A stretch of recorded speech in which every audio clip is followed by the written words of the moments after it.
지금 이 녹음을 하고 있는 시간은 2019년 4월 11일 저녁입니다. 시드니 시간이죠. 제가 멜번에 산다를 만드시는 분들께 댓글로도 가끔 그런 글을 남겼는데 부탁을 드린 것이, 요청을 한 것이 가벼워지는 멜번에 산다가 되십시오라고 제가 몇 번 그렇게 한 적이 있어요. 그런데 그렇게 부탁을 드리면서도 저 자신이 이 키위랑 호주 과자가 가벼워지지 못하는 점 가끔 반성하는데, 그래서 오늘은 그런 관점에서 딱 알맞는 글을 하나 찾았습니다. 그래서 그 글을 여러분과 공유하려고 합니다. 그러니까 오늘 이 녹음의 장르는 코미디인 것이죠.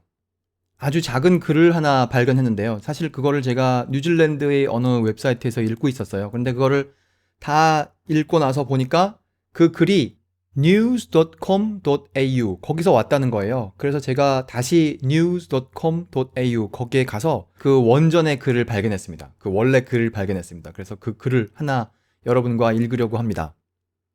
그 글이 발표된 시간은, 이 기사가 올라온 시간은 어제예요. 4월 10일 오후 4시 33분에 올라온 글인데 제목이 이겁니다. How to chuck a sickie without getting caught. chuck a sickie라는 표현을 뭐 영국이나 미국이나 쓰는지 모르겠지만 호주에서는 아주 자주 쓰는 표현이죠. 뉴질랜드에서도 익숙한 표현이죠. chuck a sickie. 한국말로 하자면 병가를 내다, 그런 뜻이죠. 그러니까 들키지 않으면서 병가를 내는 것. 그러니까 들키지 않는다는 말은 이미 그 아프지 않다는 것이 암시되어 있는 거예요. 참고로 이 글을 쓰신 분의 이름은 노아라는 분입니다. 노아에 방주할 때 그 노아죠. 그러면서 이런 병가를 내는 것이 호주 사람들의 전통인데, 그것을 아프지 않으면서도 이것을 잘 쓰는 것은 간단하지 않다. 그래서 오늘 이 글을 통하여 어떻게 그걸 잘 하는지 설명하겠다. 이제 그렇게 시작하는데요. 첫 번째 문장이 너무나 인상적이어서 제가 이 글은 첫 번째 문장은 그대로 읽으려고 합니다. 좀 천천히 읽겠습니다. Nobody wants to waste their sick leave on actually being ill. 이것이야말로 이 호주 사람들의 솔직한 마음을 있는 그대로 잘 드러내는 위대한 문장이 아닌가, 제가 이렇게 생각하는데요. 뭐 너무나 간단한 문장이긴 하지만 그래도 제가 해석을 하자면, 그 누구도 자기들의 병날 때 쓰는 그 휴가를 정말로 아플 때 쓰고 싶어 하는 사람은 없다. 더 정확하게는 단순히 쓰는 것을 넘어서서 그런 아픈 날에 낭비하고 싶은 그런 사람은 없다는 거죠. 누구나, 그러니까 의역하자면 누구나 병가를 안 아프고 행복할 때, 적절할 때 써서 그걸 삶을 기쁘게 하게 하는데 쓰고 싶어 한다, 이런 말이죠. 아마 여기저기 뭐 어떻게 글 써라 하는 그런 거 가르침에 뭐 첫 번째 문장이 중요하다, 뭐 제목이 중요하다, 그런 거 많이 가르칠 텐데, 이 글은 첫 번째 문장으로 이미 90점 혹은 95점 이상 맞고 들어가지 않았을까, 그렇게 생각합니다. 그러면서 이제 그 다음에 이제 그 얘기를 좀 더 설명하는데요. sick leave라는 것은, 병가라는 것은 기본적으로 추가적인 휴가이며, 그런 것을 아플 때 쓰고 그런 것이 아니라 이렇게 자기를 행복하게 만들도록 잘 써야 한다. 그러면서 이것을 뭐 잘 못 쓰면, 그래서 안 아픈데 이걸 썼다는 것이 밝혀지면 HR에서, 인사과에서 경고도 하고 그러는 모양이에요. 저는 그런 주변에서 그런 걸 본 적이 없는데, 그러니까 그런 거를 피하면서도 잘 이 병가를 쓰기 위해서는 7가지의 기본적인 접근 방법이 있다고 합니다. 그래서 그걸 하나하나 알아보도록 하겠습니다. 근데 제가 이거 내용을 읽어보니까 공감이 가는 내용이 많아요. 왜 제가 여기 호주에서 직장을 다닌 시간이 긴데 왜 아무도 저에게 이것을 가르쳐 주지 않았을까? 자기들은 다 알고 있었을 텐데, 이제 이런 생각이 들더군요. 그래서 하나하나 그 7가지 접근 방법을 알아보도록 하겠습니다. 첫 번째 접근 방법, 이거예요. 2 days are better than 1. 그러니까 병가를 내려면 이틀을 내라는 거예요. 하루를 내지 말고.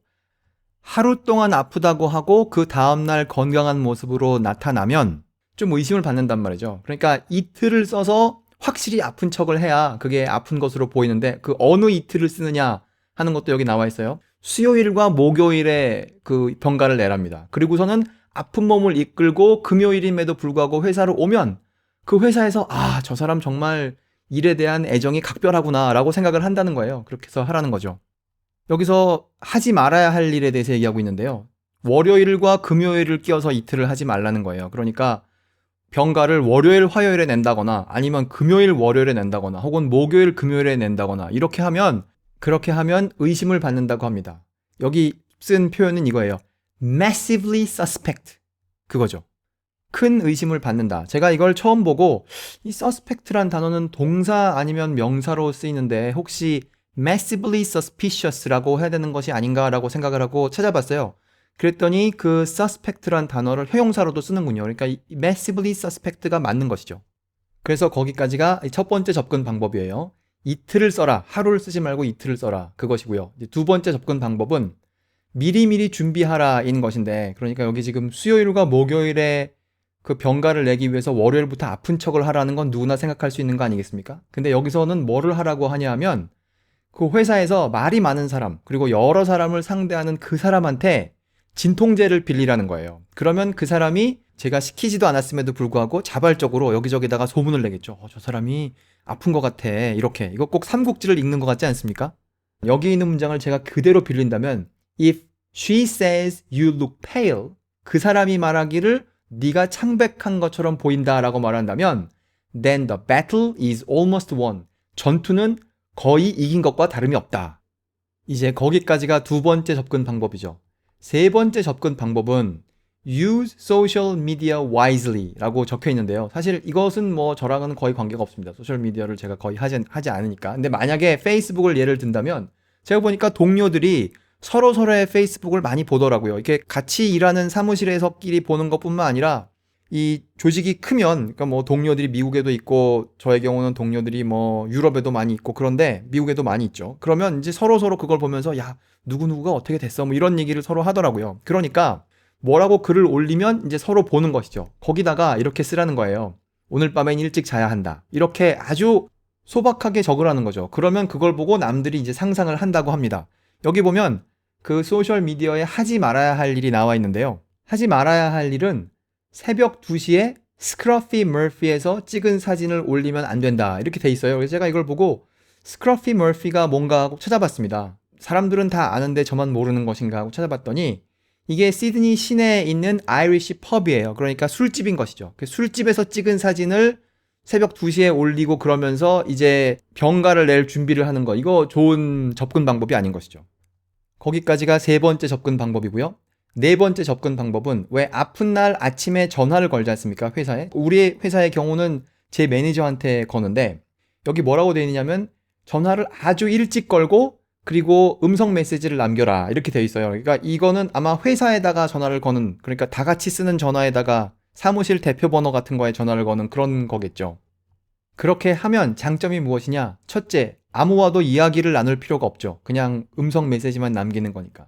둘째, 음성 메시지를 남기고 이제 음성 메시지를 남겼다라고 이메일을 보낼 수가 있다고 합니다. 이렇게 하면 그 이메일의 내용에다가 내가 일찍 전화를 걸어서 아프다고 하려고 하는데 너희는 회사에 오지도 않고 전화도 받지 않느냐라는 일종의 잘못은 나에게 있지 않고 너희들이 전화를 받지 않는데 문제가 있는 것이 아니냐라는 것 같은 그런 대화 혹은 그런 대화의 근거나 구조, 그런 것이 생길 수 있는 것이죠. 그래서 거기까지가 네 번째입니다.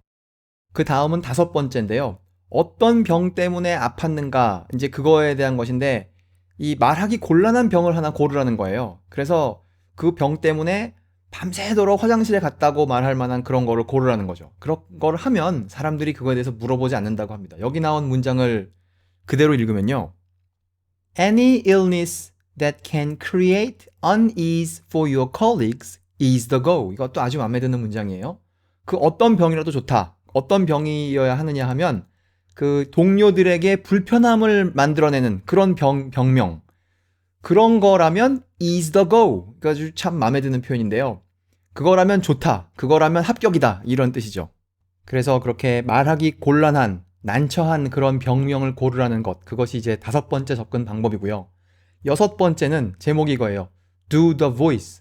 그 목소리 연기를 잘 하라는 것인데 어떤 아픈 경우는 예를 들어 여기 나온 거는 발목을 다치면 목소리가 이상해질 필요가 없잖아요. 감기에 걸리면 목소리가 달라져야 되지만 발목이 무슨 목소리에 영향을 줍니까? 그래도 그 연기를 열심히 해야 된단 말이죠. 아픈 사람에게는 아픈 사람의 연기가 목소리가 있으니까 그것을 하고, 또 중요한 것은 이제 동료들이 낮에 전화를 할지도 모른다는 거예요. 너 아프냐? 너 괜찮냐? 이렇게 그럴 때 그 전화를 안 받으면 의심을 하니까 그 전화를 다 받으라는 거예요. 그 받으면서 이제 옳은 연기를 해야 되죠.